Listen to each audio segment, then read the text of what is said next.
ప్రజల్లోకి వెళ్లే అంశంపై ప్రధాని నరేంద్ర మోదీ మంత్రులకు దిశానిర్దేశం చేస్తున్నారు.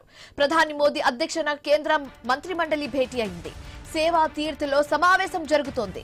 శాఖల వారీగా ప్రోగ్రెస్ ను ప్రధాని పరిశీలించనున్నారు.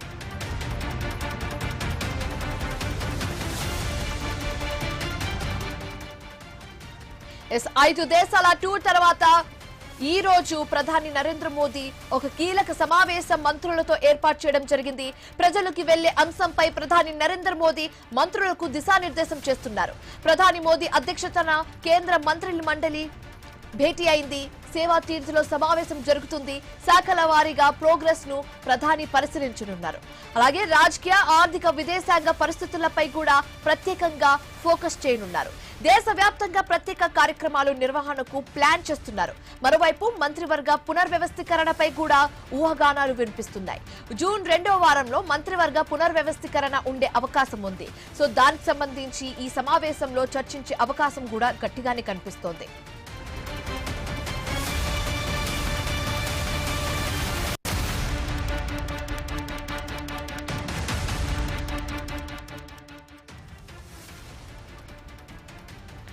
ప్రజల్లోకి వెళ్లే అంశంపై ప్రధాని నరేంద్ర మోదీ మంత్రులకు దిశానిర్దేశం చేస్తున్నారు. ప్రధాని మోదీ అధ్యక్షతన కేంద్ర మంత్రిమండలి భేటీ అయింది. సేవా తీర్థలో ఈ సమావేశం జరుగుతోంది. శాఖల వారీగా ప్రోగ్రెస్ ను ప్రధాని మోదీ పరిశీలించనున్నారు. అలాగే రాజకీయ, ఆర్థిక, విదేశాంగ పరిస్థితులపై కూడా ప్రత్యేకంగా ఫోకస్ పెట్టనున్నారు. దేశవ్యాప్తంగా ప్రత్యేక కార్యక్రమాల నిర్వహణకు ప్లాన్ చేస్తున్నారు. మరోవైపు మంత్రివర్గ పునర్వ్యవస్థీకరణపై కూడా ఊహాగానాలు వినిపిస్తున్నాయి. జూన్ 2వ వారంలో మంత్రివర్గ పునర్వ్యవస్థీకరణ ఉండే అవకాశం ఉంది.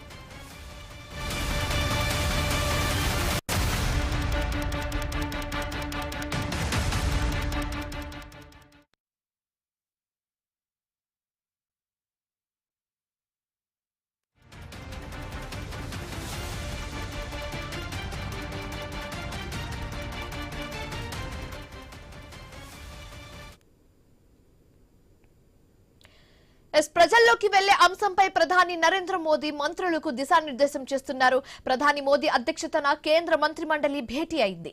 సేవా తీర్థలో ఈ సమావేశం జరుగుతోంది.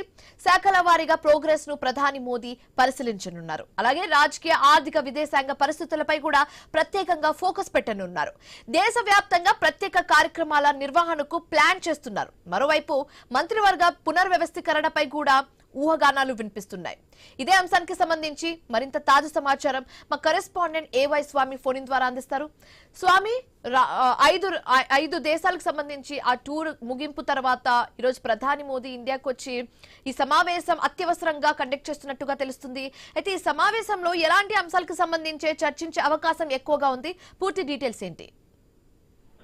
శివాని, ప్రైమ్ మినిస్టర్ నరేంద్ర మోడీ ఆధ్వర్యంలో అధ్యక్షతన ఢిల్లీలో ఉన్నటువంటి సేవా తీర్థలో ఈ సెంట్రల్ కేబినెట్ సమావేశం నడుస్తూ ఉంది. ఈసారి కేవలం కేబినెట్ మంత్రులే కాకుండా సహాయ మంత్రులను కూడా ఈ సమావేశానికి ఆహ్వానించినట్టుగా తెలుస్తుంది. దేశవ్యాప్తంగా ఎదురవుతున్న పరిస్థితులు, అంతర్జాతీయంగా ఉన్నటువంటి ఇష్యూస్ అన్నిటి కూడా ఈ సమావేశం ద్వారా వాళ్ళు అడ్రస్ చేసే అవకాశం కనబడుతుంది. ప్రధానంగా ఇటీవల కాలంలో జరుగుతున్నటువంటి పరిణామాల్లో ఇటు ప్రైమ్ మినిస్టర్ నరేంద్ర మోడీ ఈ దేశవ్యాప్తంగా ఈ కొంత పొదుపు మంత్రం పాటించాలని చెప్పిన నేపథ్యంలో దానికి సంబంధించి కూడా ఎలాంటి ఈ విషయంతో ముందుకెళ్లాలి, ప్రధానంగా ఇలాంటి విషయంలో ఎలాంటి చర్యలు తీసుకోవాలి, దేశవ్యాప్తంగా జనమంతా కూడా పొదుపు బాట పడితే కొంత ఆర్థికంగా ముందుకెళ్లొచ్చు, విదేశీ మార్గద్రవ్యం అంతా కూడా ఒకవైపు లోటు ఏర్పడుతుంది, దీనికి సంబంధించిన విషయంలో కొంత ముందుకెళ్లాలని చెప్పేసి కూడా మోడీ భావిస్తున్నారు. ఇటీవలనే యూరోప్ లో ఉన్నటువంటి 5 దేశాల పర్యటనకు వెళ్ళొచ్చినటువంటి మోడీ వెంటనే రావడంతోనే ఈ సమావేశాన్ని కండక్ట్ చేస్తున్నారు.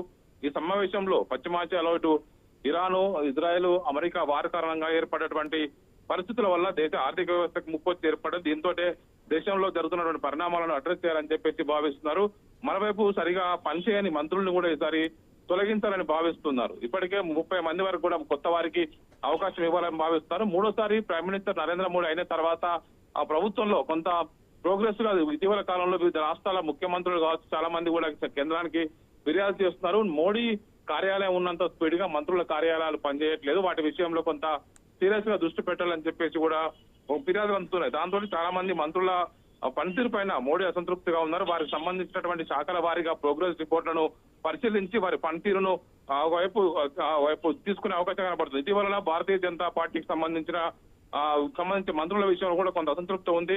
మరోవైపు ఆమ్ ఆద్మీ పార్టీకి సంబంధించినటువంటి ఎంపీలంతా కూడా బీజేపీలో చేరారు. అందులో ఎంపీ రాఘవ్ చద్దా కూడా ఆ కేబినెట్ లో అవకాశం కల్పిస్తారని తెలుస్తుంది. అతన్ని పంజాబ్ ఎలక్షన్ విషయంలో అతన్ని కొంత వినియోగించుకోవాలని చెప్పేసి కూడా భారతీయ జనతా పార్టీ భావిస్తుంది. మరోవైపు స్పీకర్ ఓం బిర్లాను మంత్రివర్గంలోకి తీసుకోవాలని చెప్పేసి కూడా మోడీ భావిస్తున్నట్టుగా కూడా అవకాశం కనిపిస్తుంది.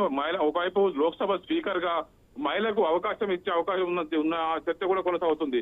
తెలంగాణ నుంచి ఒకరిద్దరికి మంత్రి పదవులు లభించే చర్చ కొనసాగుతుంది. బీసీల నుంచి డాక్టర్ లక్ష్మణ్ ఈటెల రాజేందర్ కు మంత్రివర్గంలో చర్చ వచ్చే అవకాశం ఉన్నట్టు తెలుస్తుంది. వారితో పాటు వైపు ఆదిలాబాద్ జిల్లాకు సంబంధించినటువంటి గూడెం నగేష్ కూడా అక్కడి నుంచి అవకాశం ఉన్నట్టు తెలుస్తుంది. మరోవైపు కిషన్ రెడ్డి శాఖను కూడా మారుస్తారని చెప్పి చర్చ కొనసాగుతుంది. ప్రధానంగా తెలుగు రాష్ట్రాలకు సంబంధించిన విషయంలో ఇటు తెలంగాణ విషయంతో పాటు ఇటు మిగతా రాష్ట్రాల్లో ఆయా రాష్ట్రాల పొలిటికల్ ఎజెండాను ముందు తీసుకెళ్లి పొలిటికల్ గా ఆయా రాష్ట్రాల ఈక్వేషన్స్ ఆధారంగా మోడీ వారికి ప్రాతినిధ్యం కల్పించే ఆలోచన చేస్తున్నారు. ఇటీవల బెంగాల్ ఎలక్షన్స్ కూడా కంప్లీట్ అయినాయి కాబట్టి బెంగాల్ తో పాటు ఇటు మిగతా రాష్ట్ర అస్సాంతో పాటు ఆయా రాష్ట్రాల ఎలక్షన్స్ తర్వాత కూడా కొన్ని పరిణామాలు చేంజ్ అయ్యే అవకాశం ఉంది. అలాంటి రాష్ట్రాలకు పెద్దపీట వేసే అవకాశం ఉన్నది. మొత్తానికైతే ఈ కేబినెట్ సమావేశంలో వివిధ పాలసీ మ్యాటర్స్ తో పాటు చాలా మంది మంత్రుల పనితీరు పైన ఆయా శాఖల వారీగా రివ్యూ చేసే అవకాశం అయితే కనబడుతుంది. శివాని.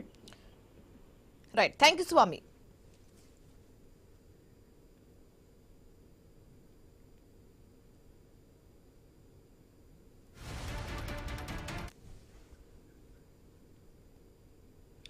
మూవింగ్ ఆన్, మహిళా కమిషన్ చైర్మన్ గా